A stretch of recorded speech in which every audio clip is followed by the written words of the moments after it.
In the dark days of World War II, as war clouds gathered over Europe, one military force stood out, the military might of the Third Reich, led by Adolf Hitler. Backed by advanced technologies and modern weapons of war, the Wehrmacht seemed unstoppable on its path of destruction and conquest across the continent. But what was the secret behind this terrifying power? And how did they change the face of warfare forever? As British Prime Minister Winston Churchill once said, "Give us the tools and we will finish the job."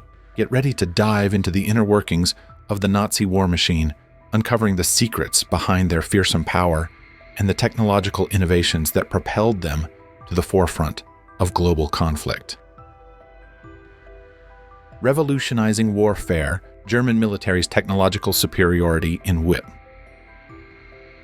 During World War II, the German military demonstrated an extraordinary capacity for innovation and technological development, aiming to gain an edge over their adversaries. By designing and implementing some of the most advanced weapons and technologies of the era, the German military laid the foundation for the modern technologies we see in warfare today. The Messerschmitt Me 262, a marvel of aviation engineering, is recognized as the world's first operational jet-powered fighter aircraft. Developed under the supervision of Dr. Willy Messerschmitt, this aircraft was successfully tested by Fritz Wendel on July 18, 1942, and could reach speeds of over 900 kilometers per h. Despite facing political interference and production delays, the Me 262 showcased the German military's capability for technological advancement and became an iconic symbol of innovation. Another groundbreaking technology developed by the Germans was the V-2 rocket, officially known as Aggregate 4. It was the world's first operational ballistic missile. This long-range, liquid-fueled rocket could reach targets over 400 kilometers away. Designed by Wernher von Braun and his team, the V-2 rocket was developed in response to Hitler's desire for a vengeance weapon against Allied bombing campaigns and underwent a successful test flight on October 3, 1942. Over 3,000 V-2 rockets were launched at Allied targets during the war, causing significant damage. While representing a major advancement in missile technology, the V-2 also paved the way for future developments in rocket science and space exploration. German engineers also developed cutting-edge radar technologies, such as the Würzburg and Mamet radars. The Zielfernrohr 1229 aka Vampire night vision scope was produced for the Sturmgewehr 44 assault rifle. The innovative Fritz X guided bomb, used to sink the Italian battleship Roma in 1943, also influenced the development of guided munitions in the post-war era. The German tank industry also made groundbreaking strides. Armored behemoths like the Tiger, Panther, and Tiger II instilled fear in enemy soldiers with their thick sloped armor and powerful guns. German engineers also designed and built the Sturmgeschütz III, the world's first operational assault gun. This versatile armored fighting vehicle proved to be an effective tank hunter. The innovations of the German military extended beyond just weapons and technology, encompassing new tactics and strategies that utilized their cutting-edge equipment. For example, the Nickebein radio navigation system, a precursor to modern GPS technology, enabled the Luftwaffe to conduct bombing raids on British cities during the Blitz. Iron Titans. The evolution and impact of German panzer tanks. The story of German panzer tanks in World War II begins in the 1930s, with the journey of developing a new generation of armored fighting vehicles under the Weimar Republic and later Nazi Germany. Heinz Guderian, a visionary officer and one of the chief architects of the German tank forces, played a pivotal role in the development and tactics of these fearsome machines. Guderian, recognizing the importance of speed, mobility, and communication in modern warfare, advocated for the integration of tanks into a combined arms approach. This approach would later form the foundation of the Blitzkrieg strategy. In the early years of the war, German panzers, such as the Panzer II, III, and the IV, spearheaded the invasions of Poland, France, and the Soviet Union. Although these early models were less powerful than their later counterparts, their speed, coordination, and tactical employment made them highly effective. The Panzer IV in particular became the workhorse of the German armored forces, serving in countless engagements throughout the war.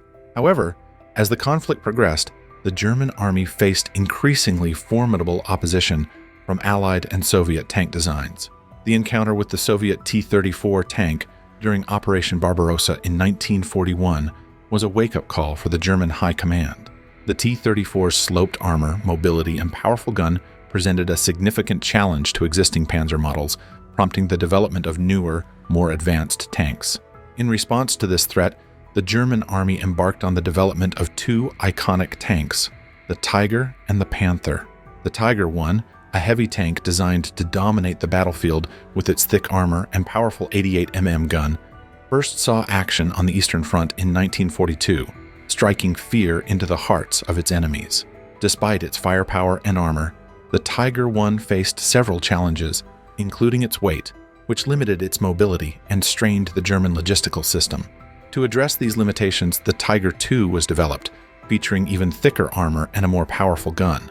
The Tiger II was one of the heaviest armored tanks of the war, but it entered service late in the conflict and was produced in limited numbers. Nevertheless, the Tiger II had a significant psychological impact on the battlefield. Parallel to the development of the Tiger tanks, the German army also introduced the Panther tank.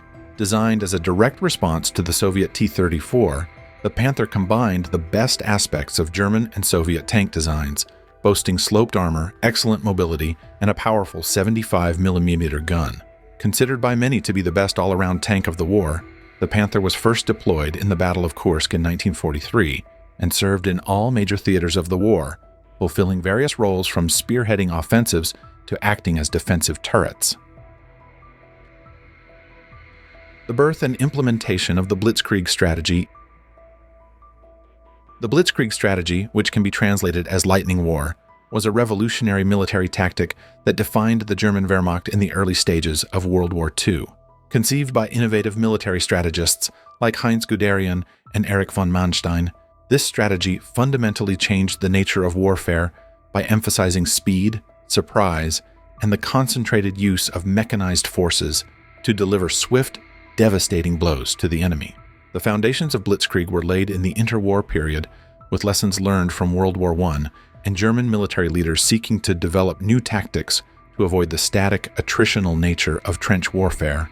Inspired by the concepts of armored warfare pioneered by British strategists B.H. Liddell Hart and J.F.C. Fuller, Guderian and his colleagues envisioned a fluid, mobile form of warfare based on the coordination of tanks, infantry, artillery, and air support, capable of rapidly breaching enemy lines and encircling their forces.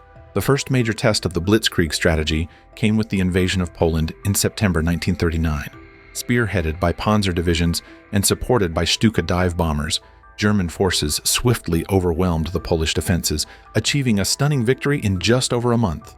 Newsreels featuring German tanks rolling across the Polish countryside and the echoing sounds of Stukas in the sky sent a clear message to the world. A new era of warfare had begun. The following year, the German army took the Blitzkrieg strategy to an even higher level during the invasion of France and the Low Countries. Manstein, in a bold move, proposed a daring plan, later known as Sichelschnitt, which envisioned a German attack through the dense Ardennes forest, a region the French High Command considered impassable. Breaking through the Ardennes and crossing the Meuse River, German panzers caught French and British forces completely off guard. By the time the Allies realized the situation, it was too late. German forces had already pierced the Allied lines and were rapidly advancing towards the English Channel. In a desperate attempt to halt the German onslaught, the British Expeditionary Force and French troops mounted a valiant defense at the Battle of Arras on May 21, 1940. Although they inflicted heavy losses on the German forces, the counterattack ultimately failed. The lightning-fast advance of the German forces encircled most of the Allied forces in Europe, triggering Operation Dynamo, which resulted in the dramatic evacuation of over 330,000 troops. The success of the Blitzkrieg strategy in Poland and France stunned the world and positioned the German army as an unstoppable force. However, as the war dragged on, the limitations of Blitzkrieg became apparent. Logistical challenges and harsh weather conditions in the vast steppes of the Soviet Union hampered the German army's mobility and supply lines. Moreover, as the Allies began to adapt to Blitzkrieg tactics and develop countermeasures, the German army found it increasingly difficult to replicate the stunning victories of the war's early years. Pressure chambers. World War II was one of the darkest periods in human history, and scientific and technological advancements during that time directly impacted the course of the war. Pressure chambers are enclosed spaces where atmospheric pressure is simulated, and they are used for various purposes. Pilots who will be working at high altitudes undergo training in pressure chambers to prepare their bodies for the oxygen deprivation, pressure changes, and other physiological effects they may experience at high altitudes. It is known that Nazi Germany made significant investments in aircraft technology and pilot training during the war. Therefore, they used pressure chambers to ensure pilots' adaptation to high-altitude conditions and to test their physiological limits. Furthermore, some historical sources indicate that the Nazis conducted medical experiments using pressure chambers. The purpose of these experiments was to determine the survival limits of a German pilot at high altitudes. Prisoners were subjected to cruel experiments, exposed to unrealistically high altitudes. Under these conditions, the human body undergoes severe pressure changes, which can lead to pulmonary edema, brain hemorrhages, and even death. These experiments were considered war crimes and unethical practices. The Waffen-SS and their role in the German war effort. Born from the shadows of the Nazi regime, the Waffen-SS emerged as one of the most controversial military organizations in World War II.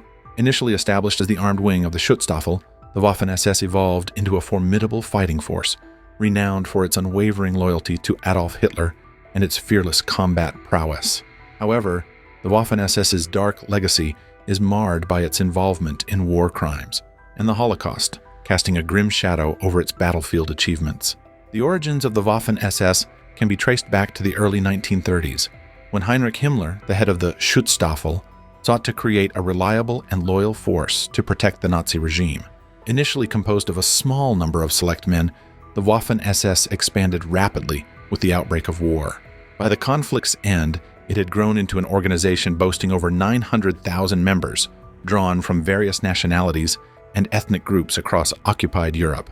The Waffen-SS distinguished itself on the battlefield through its rigorous training, high morale, and dedication to the Nazi cause. One striking example of the Waffen-SS's combat capabilities was the fierce defense of the town of Kharkov in early 1943. After suffering a series of setbacks in the Soviet Union, the German army was in retreat. However, the SS Panzer Corps, led by Paul Hauser, launched a counterattack to retake the strategic town from the advancing Red Army. Though short-lived, this victory boosted German morale and earned the Waffen-SS a reputation as tenacious and skilled fighters. The U-boat campaign and the Battle of the Atlantic. The Battle of the Atlantic was a critical and relentless struggle between the German Kriegsmarine and the Allied navies, a conflict that could have tipped the scales in favor of the Axis powers and sealed the fate of the free world. At the heart of this deadly struggle were the menacing U-boats, seeking to sever the vital shipping lanes to the British Isles and strangle the lifeblood of the besieged island nation. The story of the U-boat campaign is one of courage, sacrifice, and technological innovation as both sides fought for dominance in this high-stakes contest. The backbone of the German U-boat fleet was the Type 7 submarine, a versatile and robust vessel that proved to be a deadly threat to Allied shipping throughout the war.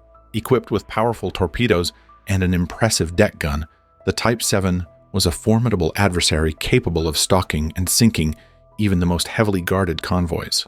At the forefront of these submarine hunters were U-boat aces like Otto Kretschmer and Gunther Prien, whose daring actions and lethal effectiveness earned them the respect of their comrades and the fear of their enemies. The U-boat campaign reached its peak during the period known as the Happy Times, which lasted from July 1940 to October 1941.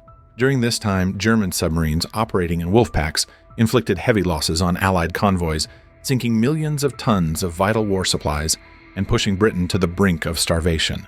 The ominous words of Admiral Karl Donitz, the architect of the U-boat campaign, echoed in the minds of the besieged British. The only thing that can bring England to her knees is the interruption of her sea communications. However, the tide was about to turn against the U-boats. The Allies brought new technologies and tactics to bear against the threat posed by these silent hunters. The advent of radar, high-frequency direction finding, and long-range aircraft equipped with air search radar and depth charges gave the Allies a newfound advantage in the Battle of the Atlantic. As losses mounted, U-boat crews faced increasingly desperate conditions, with 3 out of 4 submariners never returning from their perilous missions. In a bid to regain the initiative, the Germans introduced the revolutionary Type 2911 electro-boot submarine. With its advanced hydrodynamic design, a highly effective snorkel system, and significantly increased underwater speed, this technological marvel represented a leap forward in submarine technology. However, the Type No arrived too late to change the course of the war. Plagued by production delays and a shortage of experienced crews, the electro-boot saw limited action and failed to make a significant impact on the outcome of the U-boat campaign. As the Third Reich crumbled under the relentless Allied onslaught, the remaining U-boats were either sunk or surrendered.